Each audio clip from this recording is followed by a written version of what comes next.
പ്രിയപ്പെട്ട കുട്ടികളെ, ഇന്നലെ ഞാൻ ചാപ്റ്റർ 7 ഒന്നാമത്തെ ക്ലാസ്സിൽ ഒരു എക്സാമ്പിൾ തന്നിട്ടുണ്ടായിരുന്നു. അതായത് 4 സംഖ്യ തന്നിട്ട് അതിൽ നിന്ന് 2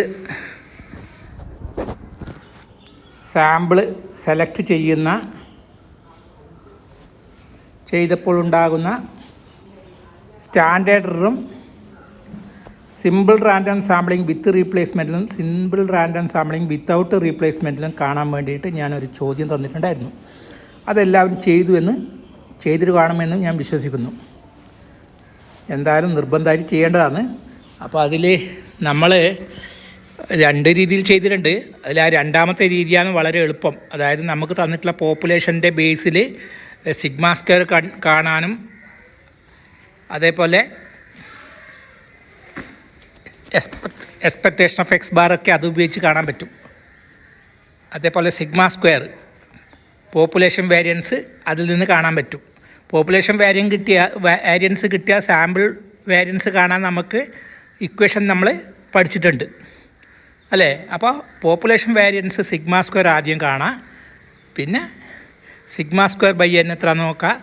അതേപോലെ തന്നെ n-1 into sigma square by n കാണാം. അങ്ങനെ നമുക്ക് സിമ്പിൾ റാൻഡം സാമ്പിൾ വിത്തൗട്ട് റീപ്ലേസ്മെൻറ്റിലും സിമ്പിൾ റാൻഡം സാമ്പിളിംഗ് വിത്ത് റീപ്ലേസ്മെൻറ്റിലും സിമ്പിൾ റാൻഡം സാമ്പിളിംഗ് വിത്തൗട്ട് റീപ്ലേസ്മെൻറ്റിലും നമുക്ക് കാണാൻ പറ്റും. അതായത് പോപ്പുലേഷൻ വേരിയൻസ് കണ്ടു കഴിഞ്ഞാൽ എളുപ്പമാണ്. പിന്നെ സാമ്പിൾ നമ്പർ എങ്ങനെയാണ് കണ്ടുപിടിക്കുന്നത്? നമുക്ക് നമ്പർ ഓഫ് പോസിബിൾ സാമ്പിൾസ് കണ്ടുപിടിക്കണം, എന്നിട്ട് അത് എഴുതണം. അത് 2ലും വ്യത്യാസം ഉണ്ടാവും. അപ്പോൾ അതൊക്കെ ഇന്നലെ ചെയ്തതൊക്കെ കണക്ക് നോക്കിയിട്ട് അതേപോലത്തെ ഒരു എക്സാമ്പിളാണ് ഞാൻ തന്നിട്ടുള്ളത്. അതെല്ലാവരും ചെയ്യാത്തവരുണ്ടെങ്കിൽ വീണ്ടും ഒന്ന് ട്രൈ ചെയ്ത് നോക്കിയിട്ട് അധ്യാപകർക്ക് പോസ്റ്റ് ചെയ്യുക. ഇനി നമുക്ക് 2ാമത്തെ ക്ലാസ്സിലേക്ക് കടക്കാം. സാമ്പിളിംഗ് ഡിസ്ട്രിബ്യൂഷൻ്റെ 2ാമത്തെ ക്ലാസ്സിൽ നമുക്ക് പഠിക്കാനുള്ളത് പ്രധാനമായിട്ടും central limit theorem and it's importance. Central limit theorem എന്താണ്, അതിൻ്റെ ഇമ്പോർട്ടൻസ് എന്താണെന്നാണ് നമുക്ക് മനസ്സിലാക്കാനുള്ളത്. അപ്പോൾ സെൻട്രൽ ലിമിറ്റ് തിയറം പറയുന്നത് എന്താണ്? x1 x2 എക്സെട്ര xn എന്ന് പറയുന്നത് ഇൻഡിപെൻഡൻറ്റ് റാൻഡം വേരിയബിൾസ് ആണെങ്കിൽ, അതായത് A sequence of independence random variable ആണെങ്കിൽ അതിന് എല്ലാം സെയിം ഡിസ്ട്രിബ്യൂഷനാണ് ഉള്ളത്. ഈ x1 x2 എക്സെട്ര xn എല്ലാം സെയിം ഡിസ്ട്രിബ്യൂഷനാണ് ഉള്ളത്. മാത്രമല്ല അതിൻ്റെ മീൻ എന്ന് പറയുന്നത് മ്യൂ ആണ്. അതിന് ഫൈനൈറ്റ് മീനാണുള്ളത്. ഫൈനൈറ്റ് മീൻ മ്യൂ ആണ്. അതേപോലെ ഫൈനൈറ്റ് വേരിയൻസ് സിഗ്മ സ്ക്വയർ ആണ് ഉള്ളതെന്ന് വിചാരിക്കുക. Then the sample mean x1 x2 etcetera xn അതിൽ ഈ റാൻഡം വേരിയബിൾസിൻ്റെ, അതായത് x1 x2 എക്സെട്ര xnൻ്റെ സാമ്പിൾ മീൻ ആയിട്ടുള്ള x bar follows approximately normal distribution with mean mu and variance sigma square by n when n is large. അതാണ് central limit theorem പറയുന്നത്. ഒന്നുകൂടി പറയാം. The central limit theorem is stated as follows. Let x1, x2, etc. xn be a sequence of independent random variables, each having the same distribution with finite mean mu and finite variance sigma square. The sample mean x1, x2, etc. xn of the sample mean of x1, x2, etc. xn, that is x bar, follows approximately normal distribution with mean mu and variance sigma square by n. അപ്പോൾ ഈ x1 x2 etcetera xnൻ്റെ sample മീനായിട്ടുള്ള x bar approximate ആയിട്ട് നോർമലായിരിക്കും.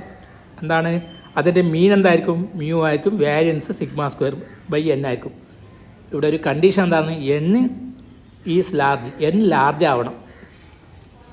Number of size എന്തായിരിക്കണം? Large. Sample size large ആയിരിക്കണം. അപ്പോൾ z എന്ന് പറയുന്നത് എന്തായിരിക്കും? സെഡ് എന്ന് പറയുന്നത് സ്റ്റാൻഡേർഡ് നോർമൽ വേരിയബിളാണ്. Z equal to x bar minus mu by sigma by root n. Sigma square by n എന്ന് പറയുന്നത് വേരിയൻസ് ആണെങ്കിൽ സ്റ്റാൻഡേർഡ് ഡീവിയേഷൻ എന്താണ്? സിഗ്മ ബൈ റൂട്ട് ആണ്. സ്റ്റാൻഡേർഡ് വേരിയബിൾ എങ്ങനെയാണ് ഡിഫൈൻ ചെയ്യുന്നത്? സ്റ്റാൻഡേർഡ് വേരിയബിളിനെ ഡിനോട്ട് ചെയ്യുന്നത് സെഡ് എന്ന അക്ഷരം കൊണ്ടാണ്.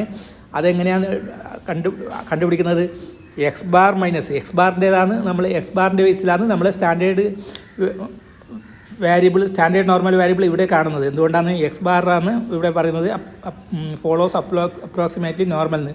അപ്പോൾ Z equal to x bar minus x bar minus mu by standard deviation എന്ന് പറഞ്ഞാൽ സിഗ്മ സ്ക്വയർ ബൈ എന്നിൻ്റെ റൂട്ട്, അതായത് sigma by root n follows n01 as n tends to infinity. ഇതാണ് നമ്മൾ നേരത്തെ സെൻറ്റൻസിൽ പറഞ്ഞത്. നൊട്ടേഷൻ പ്രകാരം ഇങ്ങനെ എഴുതാൻ പറ്റും. അതായത് സെഡ് എന്ന് പറയുന്നത് x bar minus mu by sigma by root n follows n01 as n tends to infinity. ഇതാണ് സെൻട്രൽ ലിമിറ്റ് തിയറം പറയുന്നത്. അപ്പോൾ സെൻട്രൽ ലിമിറ്റ് തിയറത്തിനെ നൊട്ടേഷൻ പ്രകാരം നമുക്ക് ഇങ്ങനെയും പറയാൻ പറ്റും. Z equal to x bar minus mu by sigma by root n follows n01 എന്ന് പറഞ്ഞാൽ standard normal as n tends to infinity. ഇതാണ് സെൻട്രൽ ലിമിറ്റ് തിയറം പറയുന്നത്. Central limit theorem states the regardless of the underlying distribution of x the distribution of x bar is normal if sample size is sufficiently large. അപ്പോൾ x ബാറിൻ്റെ distribution എന്ന് പറയുന്നത് normal distribution ആയിരിക്കും. അത് sample size large ആയിരിക്കണം. ഏത് distribution വേണമെങ്കിൽ ആയിക്കോട്ടെ, സെൻട്രൽ ലിമിറ്റ് തിയറം പറയുന്നത് റിഗാർഡ്ലെസ്, അതായത് നമ്മൾ ഇന്നത് ഡിസ്ട്രിബ്യൂഷൻ ആവണമെന്നില്ല, ഏത് ഡിസ്ട്രിബ്യൂഷൻ ആണെങ്കിലും regardless of the underlying distribution, ഏത് ഡിസ്ട്രിബ്യൂഷൻ ആയിക്കോട്ടെ, ദ ഡിസ്ട്രിബ്യൂഷൻ ഓഫ് എക്സ് ബാറിൻ്റെ ഡിസ്ട്രിബ്യൂഷൻ എന്തായിരിക്കും? നോർമൽ ആയിട്ട് അപ്രോക്സിമേറ്റ് ചെയ്യും. അതിൻ്റെ സാമ്പിൾ സൈസ് എന്ന് പറഞ്ഞാൽ ലാർജ് ആവണം. അതായത് സാമ്പിൾ സൈസ് n ലാർജ് എന്ന് പറഞ്ഞാൽ ഗ്രേറ്റർ ദാൻ 30 എന്നാണ് ഉദ്ദേശിക്കുന്നത്. 30-നേക്കാൾ കൂടുതലാണെങ്കിൽ ലാർജ് സാമ്പിൾ സൈസ് എന്ന് നമ്മൾ പരിഗണിക്കും. 30-നേക്കാൾ ചെറുതിനെ സ്മോൾ സാമ്പിൾ സൈസ് എന്നാണ് പരിഗണിക്കുന്നത്. 30-നേക്കാൾ കൂടുതലാണെങ്കിൽ ലാർജ്. ഇനി നമുക്ക് വേറെ 3 ഡിസ്ട്രിബ്യൂഷനെ പറ്റി പഠിക്കാം. ഒന്ന് കൈ സ്ക്വയർ ഡിസ്ട്രിബ്യൂഷൻ, പിന്നെ ഒന്ന് ടി ഡിസ്ട്രിബ്യൂഷൻ, പിന്നെ ഒന്ന് എഫ് ഡിസ്ട്രിബ്യൂഷൻ. ഇതൊക്കെ ഇതിൻ്റെ PMF അല്ലെങ്കിൽ ഡെൻസിറ്റി ഫംഗ്ഷൻ മാത്രം നിങ്ങൾ മനസ്സിലാക്കിയാൽ മതി. അതിൻ്റെ പ്രോപ്പർട്ടീസും പിന്നെ അത് തമ്മിലുള്ള റിലേഷനും മാത്രം മനസ്സിലാക്കിയാൽ മതി. ഡെറിവേഷൻ ഒന്നും വേണ്ട. അതായത് കൈ സ്ക്വയർ ഡിസ്ട്രിബ്യൂഷൻ്റെ ഡെൻസിറ്റി ഫംഗ്ഷൻ തന്നെ അത് എങ്ങനെ കിട്ടുന്നത്, എഫ് ഡിസ്ട്രിബ്യൂഷൻ്റെ ഡെൻസിറ്റി ഫംഗ്ഷൻ എന്നാണ്, ടി ഡിസ്ട്രിബ്യൂഷൻ്റെ എന്തെന്നതിൽ നോക്കാം.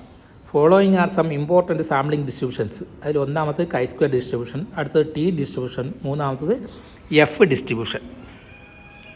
അതിൽ കൈ സ്ക്വയർ ഡിസ്ട്രിബ്യൂഷൻ എന്താണെന്ന് നമുക്ക് നോക്കാം. ഇപ്പോൾ let Z1, Z2, etcetera Zn are n independent standard normal variables, then the sum of squares of the variable is Z two follows chi square distribution with n degrees of freedom. അപ്പോൾ ഇവിടെ പറയുന്നത് Z1, Z2, etcetera Zn എന്ന് പറയുന്നത് independent standard normal variable ആണെങ്കിൽ, standard normal എന്ന് പറഞ്ഞാൽ അറിയാലോ, സാധാരണ നോർമൽ വേരിയബിളിൽ നിന്ന് മീൻ കുറച്ചിട്ട് സ്റ്റാൻഡേർഡ് ഡീവിയേഷൻ കൊണ്ട് ഡിവൈഡ് ചെയ്തതാണ്. അപ്പോൾ Z1, Z2, Zn എന്ന് പറയുന്നത് n independent standard normal variable ആണെന്ന് വിചാരിക്കുക. അപ്പോൾ അതിൻ്റെ സം ഓഫ് സ്ക്വയർസ്, അതിൻ്റെ സ്ക്വയർ ആദ്യം കാണാം. Z1 square plus Z2 square, അങ്ങനെ സ്ക്വയർ കണ്ടിട്ട് അതിൻ്റെ sum Z1 square plus Z2 square plus Zn square, അതിൻ്റെ സം ഓഫ് സ്ക്വയർസ് എന്തായിരിക്കും? Sum of squares follows chi square distribution with n degrees of freedom. അപ്പോൾ n independent standard normal വേരിയബിളിൻ്റെ സ്ക്വയറിൻ്റെ sum എന്തായിരിക്കും? കൈ സ്ക്വയർ ഡിസ്ട്രിബ്യൂഷൻ ആയിരിക്കും. അതിൻ്റെ degrees of freedom n ആയിരിക്കും. അതാണ് താഴെ നൊട്ടേഷൻ പ്രകാരം എഴുതിയത്. അത് നൊട്ടേഷൻ പ്രകാരം കൈ സ്ക്വയർ ഡിസ്ട്രിബ്യൂഷൻ വിത്ത് n കൈ സ്ക്വയർ n എന്ന് എഴുതാം. കൈ സ്ക്വയറിന് എഴുതിയിട്ട് ബ്രാക്കറ്റിൽ n.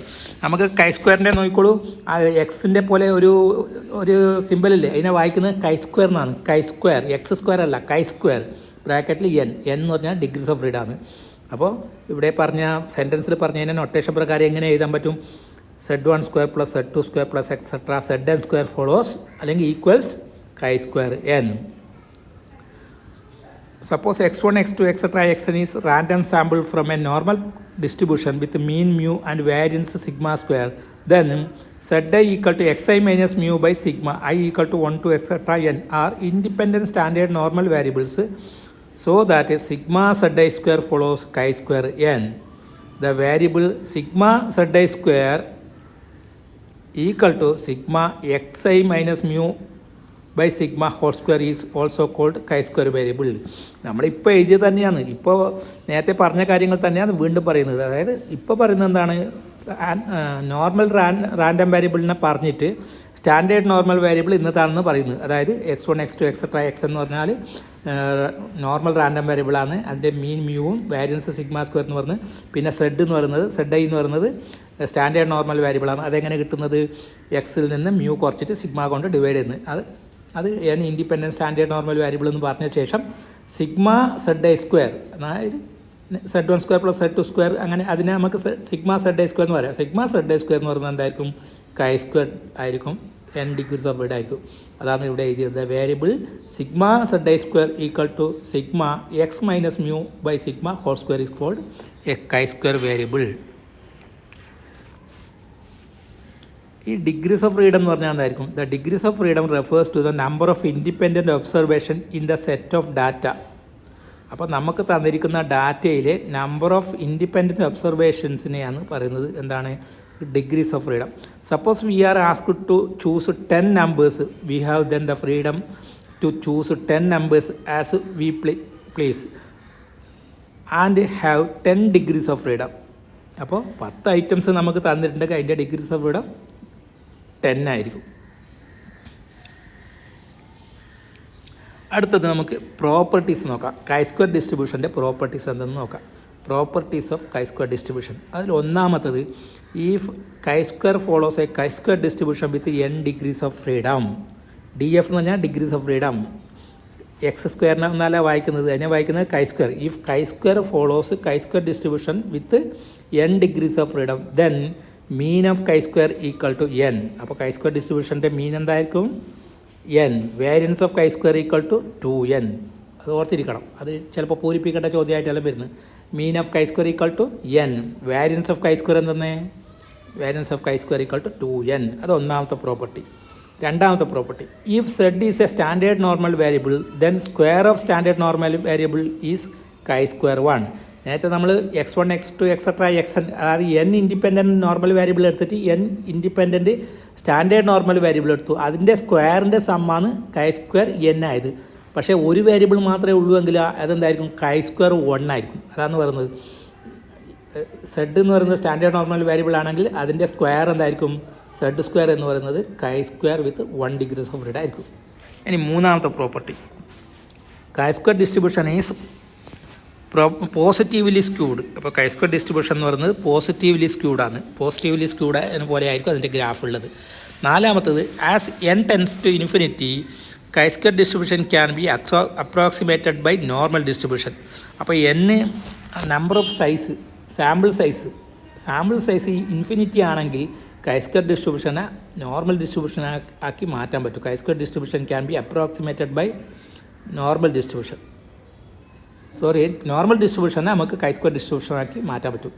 n tends to infinity ആണെങ്കിൽ, അതായത് സാമ്പിൾ സൈസ് ഇൻഫിനിറ്റി ആണെങ്കിൽ നോർമൽ ഡിസ്ട്രിബ്യൂഷൻ എന്തായിട്ട് മാറും, chi സ്ക്വയർ ഡിസ്ട്രിബ്യൂഷൻ ആയിട്ട് മാറും. The ratio ns square by sigma square will be a chi square with n-1 degrees of freedom. f and degrees of freedom and is denoted as chi square n-1 where s square is the sample variance. അപ്പോൾ sample variance നമുക്ക് S square തന്നിട്ടുണ്ടെങ്കിൽ ns square by sigma square എന്ന് പറയുന്നത് എന്തായിരിക്കും, chi square distribution ആയിരിക്കും. അതിൻ്റെ degrees of freedom എന്ന് പറയുന്നത് n-1 ആയിരിക്കും. സാമ്പിൾ വേരിയൻസ് എസ് സ്ക്വയർ തന്നിട്ടുണ്ടെങ്കിൽ അതിനെ ns square by sigma square എന്തായിരിക്കും, chi സ്ക്വയർ ഡിസ്ട്രിബ്യൂഷൻ ആയിരിക്കും. അതിൻ്റെ ഡിഗ്രീസ് ഓഫ് ഫ്രീഡം n-1 ആയിരിക്കും. Chi square distribution was first described by the German statistician Friedrich Robert Helmert. അപ്പോൾ ഫെഡറിക് റോബർട്ട് ഹെൽമറ്റ് എന്ന പേരുള്ള ഈ സയൻറ്റിസ്റ്റാണ് ഈ chi square ഡിസ്ട്രിബ്യൂഷൻ ആദ്യമായിട്ട് ഇൻട്രൊഡ്യൂസ് ചെയ്തത്.